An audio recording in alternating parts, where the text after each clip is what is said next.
শেখ মুজিবুর রহমান বাংলাদেশ থেকে নিঃশেষ হয়ে গেছে। ষড়যন্ত্র মোকাবেলার জন্য এই দেশকে একটি ভালো নির্বাচন দিয়ে, প্রিয় বন্ধুরা, সাংবাদিক বন্ধুরা, মানুষ মরে গেলে পচে যায়, বেঁচে থাকলে বদলায়, কারণে অকারণে বদলায়। তো আমি যেটা বলতে চাচ্ছি, এই মনির চৌধুরীর উপন্যাস থেকে বলতে চাচ্ছি, আজকে যারা উপদেষ্টা মন্ডলীর দায়িত্বে আছেন এবং এই দায়িত্বে থাকার জন্য কারণে অকারণে বদলাচ্ছেন, কিসের ইঙ্গিত? এই ইঙ্গিত রাষ্ট্রের সাথে যারা বেইমানি করেছে, এই রাষ্ট্রের জনগণের সাথে যারা বেইমানি করেছে, তারা কিন্তু বাংলার মাটিতে টিকে থাকতে পারে নাই। প্রিয় বন্ধুরা, আপনারা বক্তাদের বক্তব্য শুনেছে, দীর্ঘ 15 বছর এই ফ্যাসিস্ট হাসিনার বিরুদ্ধে আমরা রাজপথে গুম খুন মামলা নিয়ে এই রাজপথে আমরা বিভিন্ন ধরনের কর্মসূচি পালন করেছি।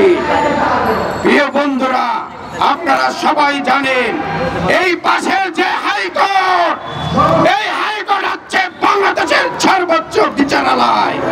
এখান থেকে ভুল এবং ভুল বিচার এসে এদেশের জাতীয় এবং জাতীয়তাবাদী দলের চেয়ারপারসন, 3 বারের নির্বাচিত প্রধানমন্ত্রীকেও 5 বছর থেকে 10 বছর সাজা দিয়েছে। এই আলামত আপনারা দেখেছেন। প্রিয় সাংবাদিক বন্ধুরা, আপনারা সাক্ষী।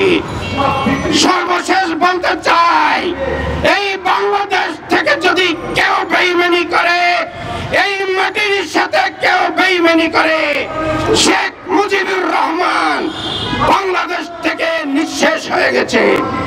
আজকে সেই শেখ পরিবারের যে কন্যা শেখ হাসিনা বাংলাদেশ থেকে পালিয়েছে, ওই নির্বাচনের জন্য আমরা 15 বছর এই রাজপথে আন্দোলন করেছি।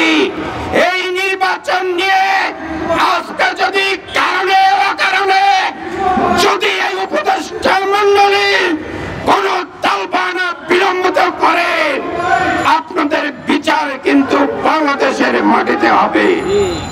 এক বক্তা বলে গেছেন, এই বাংলাদেশে শাহাবুদ্দিন লুৎফর রহমান কিন্তু তত্ত্বাবধায়কের প্রধান ছিল, আজকে এখনো টিকে আছে, কিন্তু ওই আওয়ামী লীগের ফখরুদ্দিন মঈনুদ্দিন কিন্তু দেশ ছাড়তে বাধ্য হয়েছে।